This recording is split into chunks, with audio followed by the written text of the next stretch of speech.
Please join me in welcoming Ed, Brady, and Ron Rohrbacher. All right. Thank you. She gave most of our talk here, but we'll fill in some of the blanks, so thank you. It's great to be here, and I'll start with this, and I'm going to give kind of a brief summary of what I see and what we're doing, and then let Ron really give you a lot of the meat that what's happening here in Texas, but also throughout the country. And so I would argue, first and foremost, that every person out there should be in here listening to this, because this is a crisis in our industry, right? Yeah. And it's a crisis unlike lumber or unlike cyclical issues, because even though this is a cyclical business and we will have a slowdown, hopefully never again like we did in 2008 and 2000 through 2011 or 12, but we'll have a slowdown.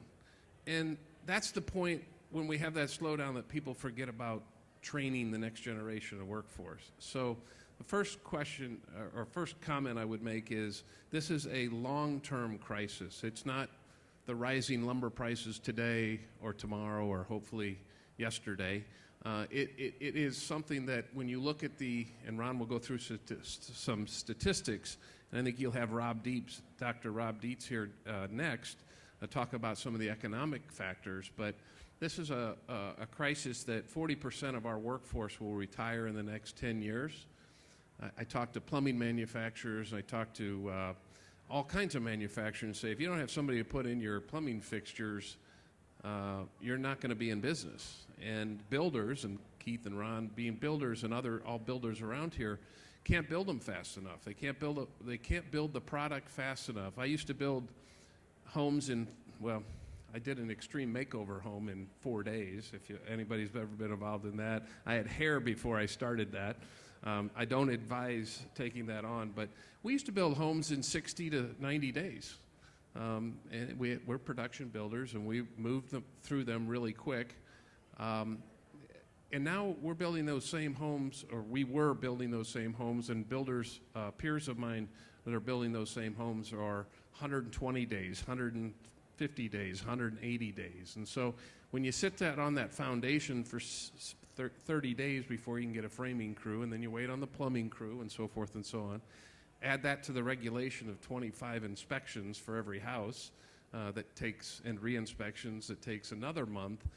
We just can't build them fast enough when we're waiting. And so preaching to the choir, because you're sitting here at this presentation, but that's my gospel, that's my homily, if you will, that we're only going to help ourselves as builders and in this industry. If we don't participate in this conversation, we're in real trouble on a long-term basis.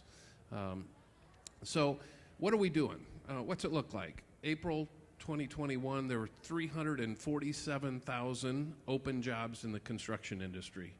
We recovered faster from COVID than any other industry. In fact, because of what NHB does, because of what Texas Association of Home Builders does, because of what your locals did, we remained essential in the marketplace.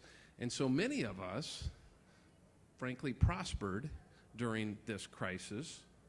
That doesn't mean that it's a good thing that it happened, but we were considered essential. And that's because of the great advocacy that all of our associations and our involvement in these associations and advocating for that. And it wasn't always easy. There were a number of states that fought back. But to become essential means that, obviously we were still in business. You still have plumbing problems in houses, and you still have desire for new homes. And so that's the need, 347,000 open jobs. So why is that? I think we all know that we lost a lot of people in the trades during the crisis, during the financial crisis, that never came back. We lost 40% of our workforce that never came back. Some of them, but many of them found different careers.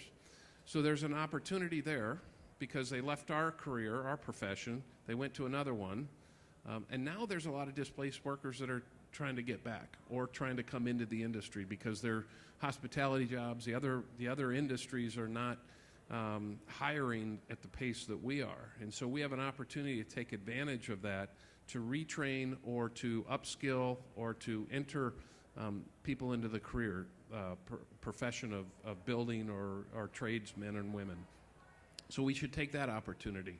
But what's that take? That takes an investment.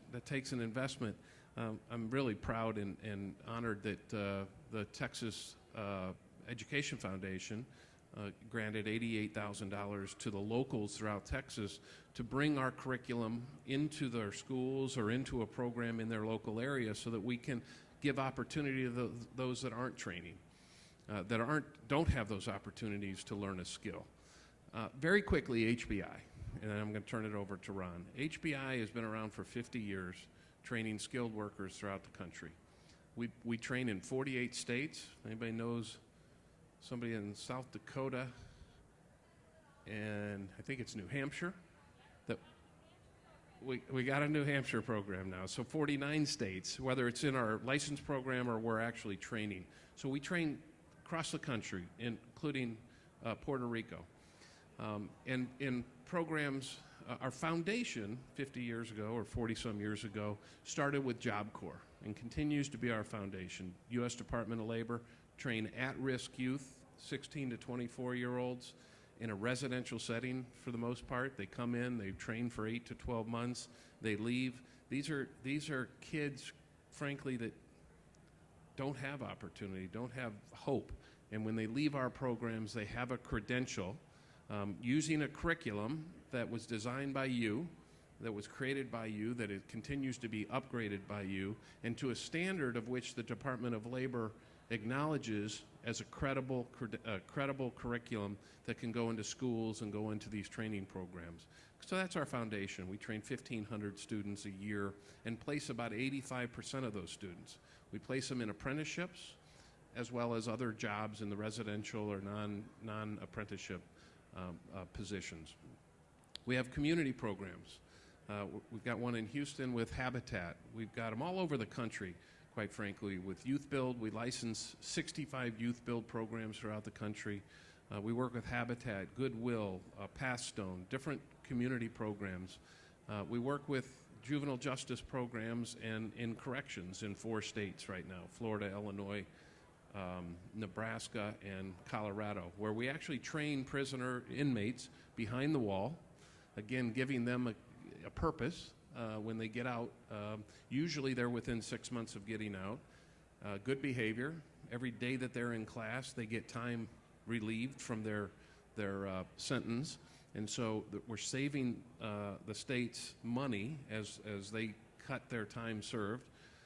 And we're giving them that credential that goes out, and we place about 45% of those inmates.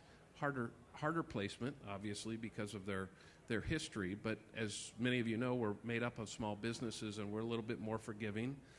Forgive me if you're a big corporation here that maybe wouldn't hire those, but we're forgiving, and we'll hire, as an industry, a number of those second chance, and so we're really proud of what we do with that population. Juvenile justice, keeping them out of the system on a long-term basis. We do transitioning military and veterans. Home Depot Foundation is our largest single sponsor. They sponsor our military programs in 10 military bases throughout the country, from Camp Pendleton in California to Jacksonville in Florida, and we place over 85% of those soldiers, Marines, sailors into the industry, as well as veterans that come into those programs. And the last two, and this is the most important, I think, to really make a significant change, these last two. One is to get into the schools again. My hairline shows that my generation called it shop class. Some of you have the same hairline. But today, continuing career at technical education, getting that curriculum into the schools is hugely important. I look at it, you got a 9th grader or a 12th grader, like how many times can I get up to bat, right? I'm going to have better chance to hit a home run or a base hit if I get up to bat 10 times than I get up to bat once. And so we've got to flood the market with this curriculum and the perception that this isn't a good career path, because we're all making livings at this, And we have to advocate for that this is a good career path. Again, Ron's going to show you some of those numbers, and they're pretty good jobs. We all know that. So we got to get in the schools, and that's one of my asks from you is to continue to look for those opportunities to get into your schools.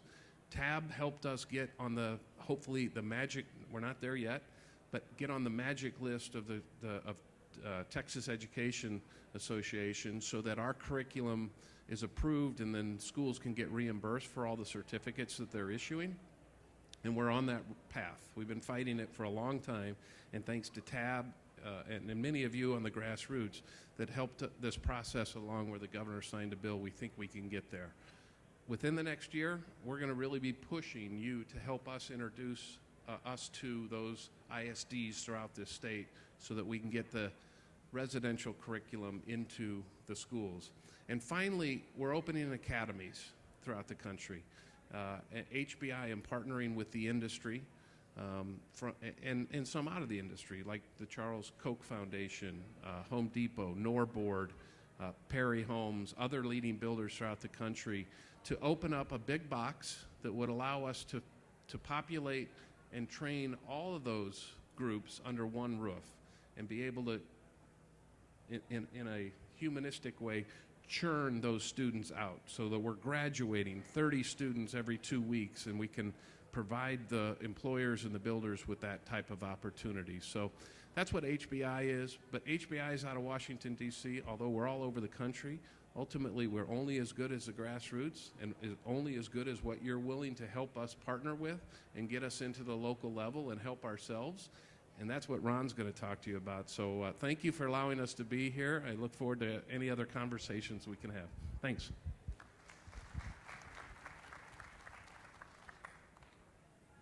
Got to get my clicker here. What we're going to talk about today is a situation that we have. And like Ed said, everybody out there should be here. This is going to affect you, especially if you're a builder. It's going to really affect you. And so what's happening here? What's going on? Well, we know that there's a labor shortage. There's a lot of people that need to be hired here, but the problem is we don't have them.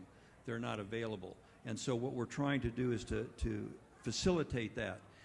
It's going to boil down to housing affordability, and that's going to affect you, because I'm telling you right now, this COVID thing right here kind of gave you a little insight into what happens when you don't have labor and you can't get materials and you can't get people out there. And what has that done to your houses? Well, if you look right there, about 3 or 4 down, it says higher home prices. 75% of the time, that was by the NEHB in 2020. I can tell you right now that 75% is 100% right now. It's costing these houses to be built. It's costing you more because you can't get the materials or you can't get the labor. So how does that affect you? Well, let's take a look here. Like Ed said, 41% of the current construction staff in the United States will age out by 2031. So I'm telling you people right now, the train's left the station. You got 10 years to do something about that, and if you don't, you're not going to have anybody building your houses. There you go. There's your HVAC, plumbing, and electrical people. They're all in their mid-50s. This is not something that you can say, well, take a 10-week class or a 5-week class and you're done. You're going to be an electrician. You're going to be a plumber. You got to have 10,000 hours to advance into a lot of these different situations, being a journeyman or being a licensed plumber. 10,000 hours. So it's something that if we don't get on it right now, we're not going to fix this situation.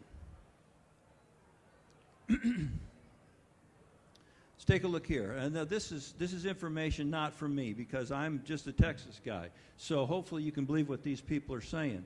There's a lot of information there from reputable sources. The one that I want to draw your attention to is the last one. In our industry right now, less than 10% are 25 years of age or younger. So there's no old guys going to rescue us. They're all retiring. So what do we got to do? Well, let's look here. 43 years of age is the average construction worker. Freddie Mac says 2.5 million houses. That was in 2020. I can tell you right now it's about 3 million. So we're going to need this labor force to build these 3 million homes. If you don't, I tell you this, you better like your kids because you're going to have them forever. They're never going to move out. They won't be able to afford a house. So there is a critical labor shortage. 1990 it started. I got out of education in 1991. I was a teacher, and they started eliminating a lot of things. Auto shop, wood shop. I guess they figured the kids would get their fingers cut off. And so they did the easy thing. They did the drafting kind of thing. So that's always been in place. But all the hands-on kind of stuff is gone.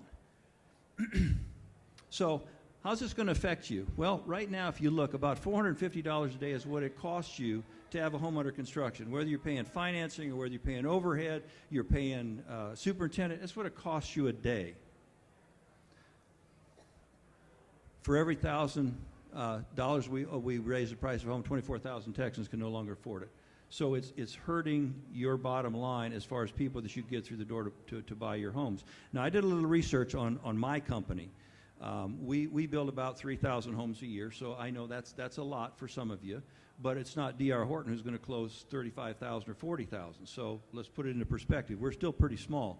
But what I did is did a little research here, and in 5 years from 2015 to 2019, we were at 124 days, and then we went up to 147. That's 22 days because we couldn't get people to build the houses. We would pour a foundation, and 30 days later, we might get a framer on it.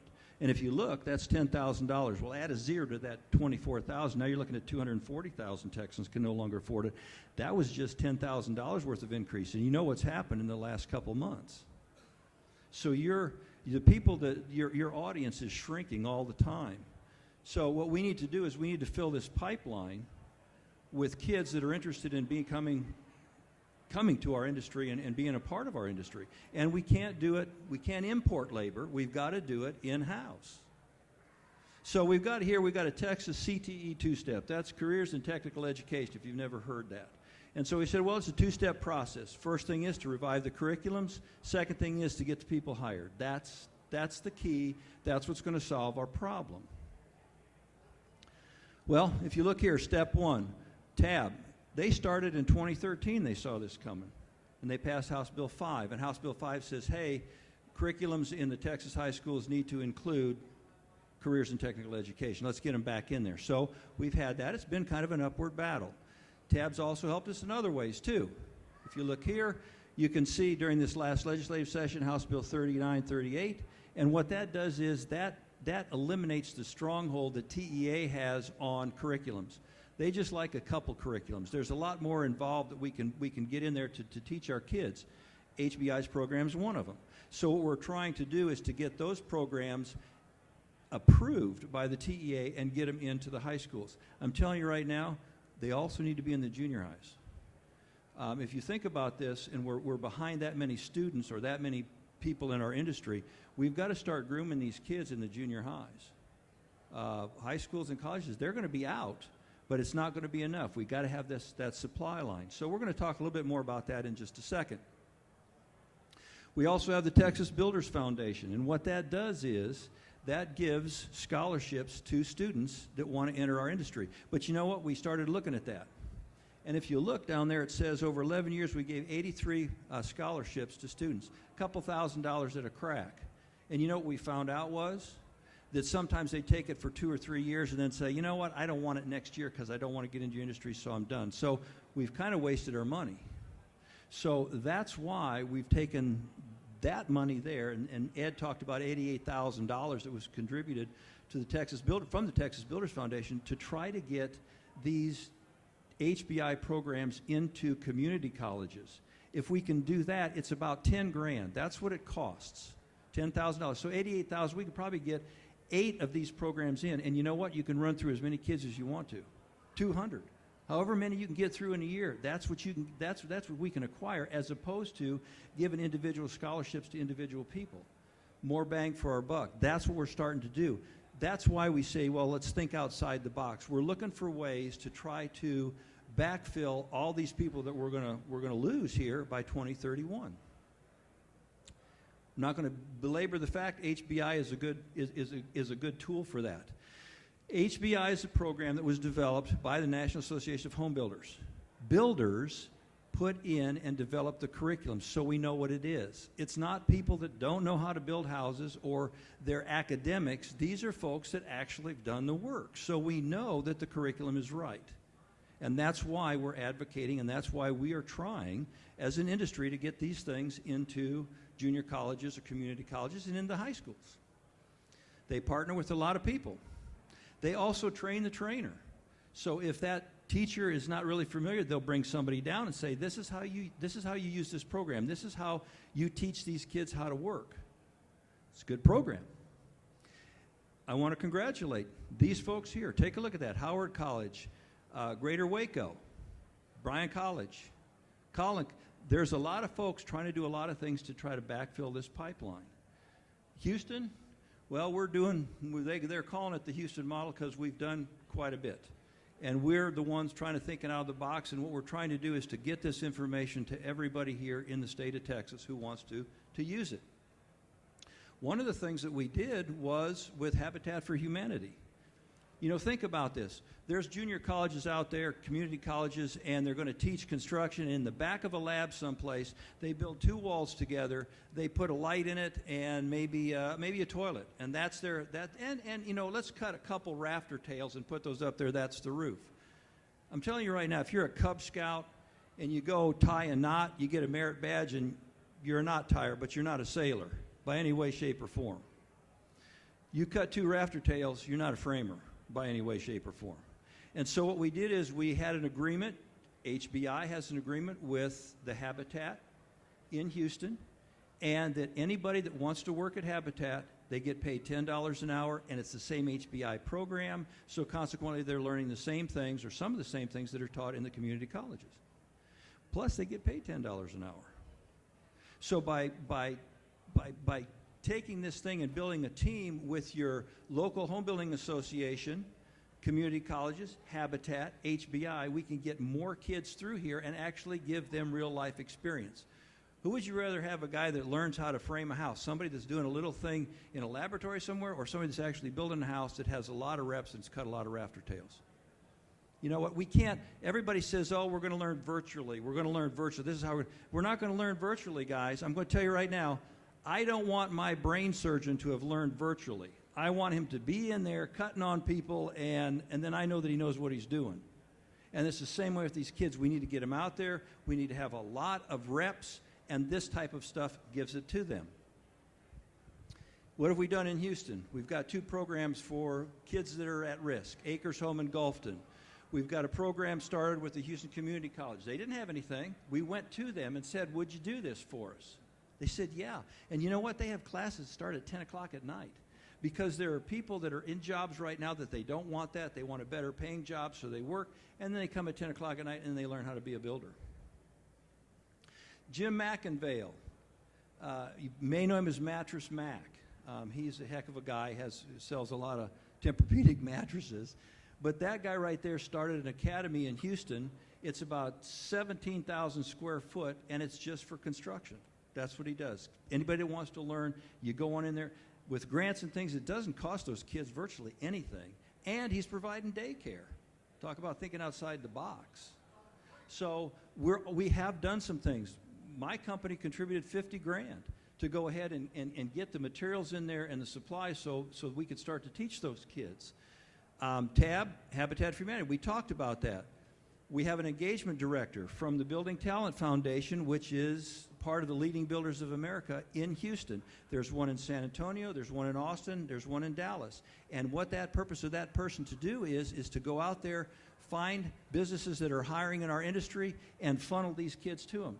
Guys, we're doing a lot here.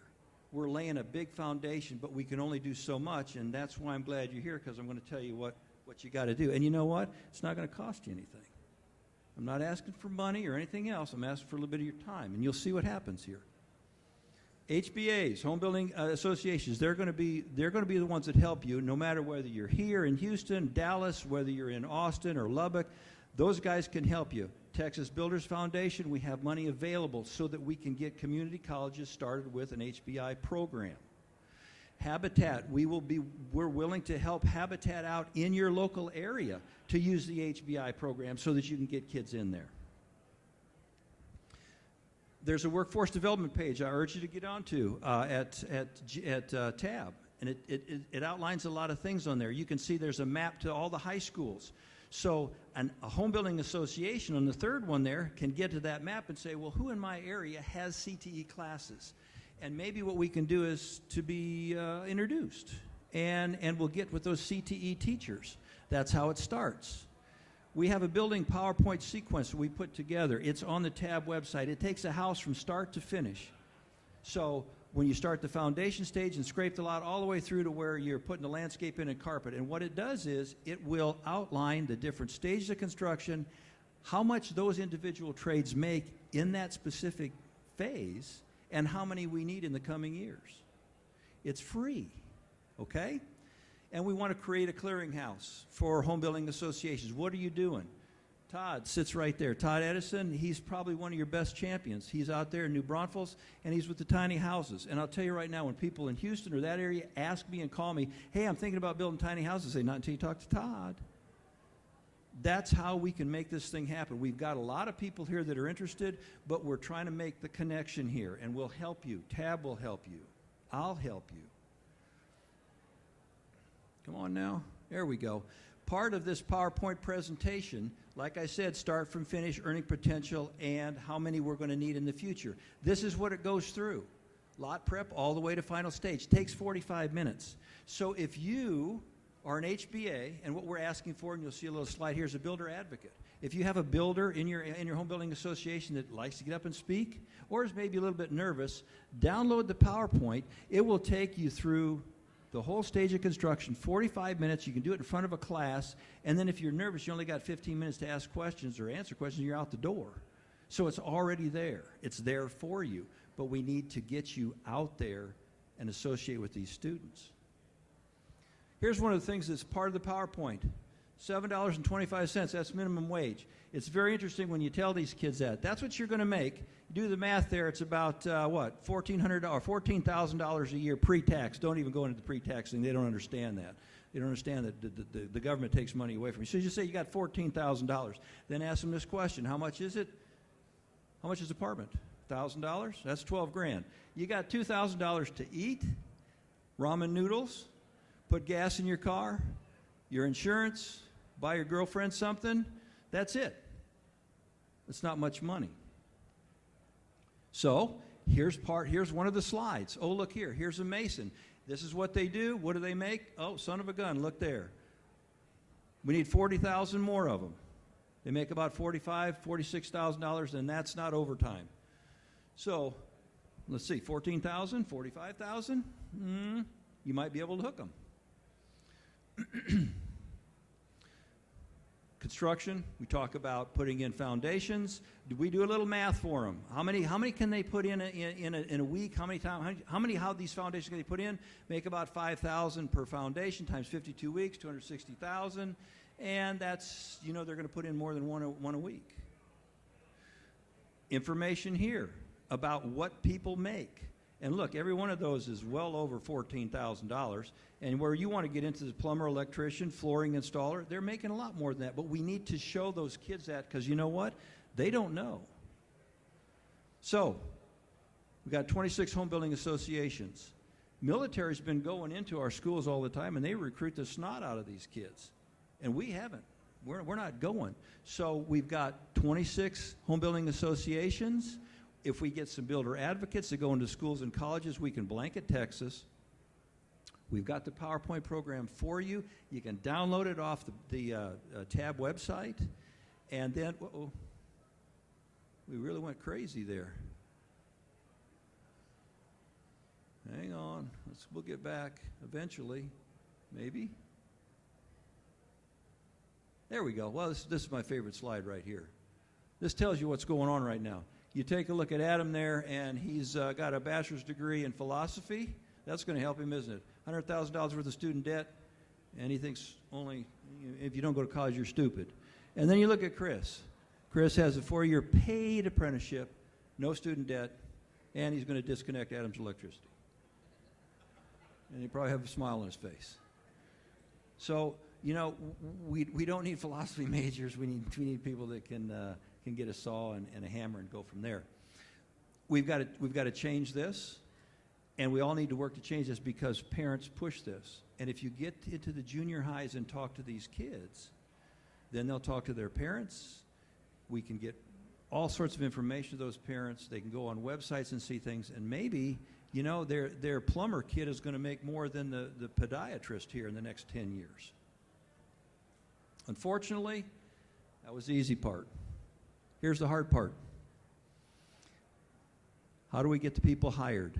If you look there, that right there, that's my industry. That's what people do. Do you see any names on those trucks?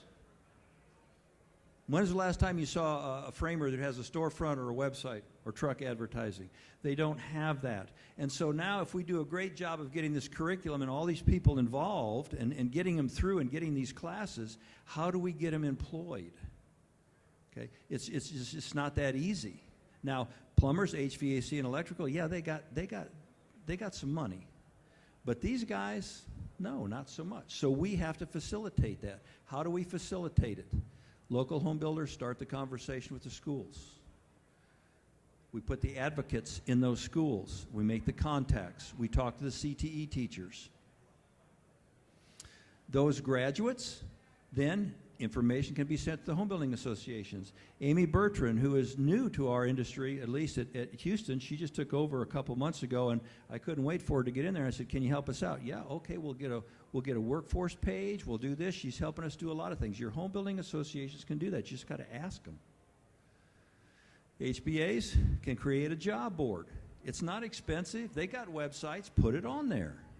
And then we have to have local hiring events. We're going to have a hiring event here at the end of this month. This is interesting. We asked 25 companies, would you like to come to hire some of these folks that we're getting? And we said, what we want is we want a hiring event. We don't want a job fair. That's where you kind of schmooze a little bit and swap, resumes. That's not it. So we polled these 25 guys or these 25 industries, and we said, how many jobs you got? And they said 350. So 25 have 350 jobs. So what we're going to do is we're going to funnel a lot of these graduates through there at a facility and see how many of them we can get hired. It's a hiring event. Bring your resume. Let's see if we can get you there. If you got to get drug tested, okay, it may take you 7 days, but we're going to try to get you a job. We have the Building Talent Foundation. And if you look there, those are the people that can help you in your specific areas if you're in larger cities. This information you'll be able to download off the TAB website. We'll put this whole this presentation on there so that you can get to it. But those people are there. They engage industries, find out who needs what, how many people, and then try to get people to them, qualified people. Guys, this is probably one of the most important things that the point that I wanted to make here. I was raised on a farm in Indiana, okay, so this is why I know this stuff. But this is very serious here. If you don't get anything else, take this home with you. 1950, there were 5.6 million farms in the United States. By 2009, there were 2.2 million farms in the United States. 60 years. 60 years, half the farmers in the United States are gone. And where are they? Now they're doing something else. And the major people that are farming right now is big business, big farmers. So if you have a kid and maybe you're a dentist and your wife is a nurse and the kid wakes up and says, geez, I'd like to be a farmer, Dad, it's like it's not going to happen. You don't have land, you don't have the equipment, you don't have the knowledge, you don't have the money, so it's not going to happen. Now take a look at this. 60 years, we went from 5.6 to 2.2. Take a look there. 2007, 8, 9, 10, 11, 12. 5, 6 years, let's call it 6 years. This comes from the government. We've gone from 97,000 builders to 48,000 builders. So it only took us about 6 years to cut the number of builders in half. If you look around right now, the majority of the builders that belong to the Texas Association of Builders are small builders. You know how many homes you build? 10? You build 10? You build 15? Okay. When it comes down to fighting for labor, who do you think is going to get the money? Who's going to have the money? You or D.R. Horton or somebody that builds 45 or 50 or 10,000 homes? Or us. We build 3,000. We're going to beat a lot of you out of that labor. you can't do it. You can't compete with us. We can't compete with D.R. Horton. And the only way you're going to stay in business is to fill this pipeline so that you don't have to fight for labor. Because if you do, small builders, you're going to lose. I'm telling you that right now. So what can you do? Get involved with the Texas Builders Foundation. Scholarships, man. And don't, if you want to give money, fine. Don't give money. Just go to a high school, go to a junior high, take that PowerPoint presentation and say, hey, you know what we do for a living is pretty cool. You can make some pretty good money. It's not a job, it's a career. Be an advocate. Visit these folks and encourage trades and vendors to go to the hiring fairs. I'm going to leave this thing up here. There's some information you can get. I'll tell you one other thing. Y'all are in Texas, and y'all know what a hurricane is. Okay? Well, I'm telling you right now, we got a labor hurricane coming. Now, this can be a Cat 5 hurricane, or it can be a Cat 3, or if we get on our horse and try to solve this, it may be just a tropical depression. But otherwise, I'm telling you, this is coming. And the bands, the rain bands, you know, when you have a hurricane, you get the rain bands first. The rain bands are what you're seeing right now. You're having difficulty getting framers. You're having difficulty getting people out there on your site. And it's because they're aging out. And it's because your parents, or maybe yourself, has convinced your children, go to college, go to college, go to college, you get a philosophy degree. Well, like I said, they're going to live in your house for a long time. So tell these kids, yes, they can get jobs in this industry. They can make money. It is not just a job, it's a career, and they can do well for themselves. So we got 10 years. 2031 is not very far from here, so we got to do what we can. So please participate. I think we're running out of time here, so I'll be out in the back somewhere. If you need a card or something like that, you want to talk to me, that's fine. I appreciate your time. Thanks for coming.